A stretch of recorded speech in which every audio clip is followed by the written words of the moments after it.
एक मोठी बातमी छत्रपती संभाजीनगरच्या घाटी रुग्णालयातील परिचारिकांचा संप आहे।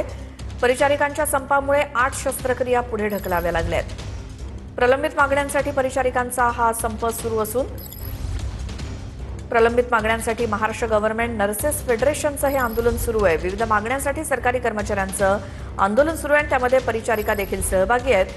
त्यामुळे छत्रपती संभाजीनगरमध्ये घाटी रुग्णालयातल्या शस्त्रक्रिया पुढे ढकलाव्या लागल्यात।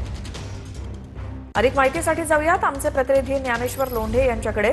ज्ञानेश्वर, या संपामुळे घाटी रुग्णालयात काय परिणाम दिसतायत?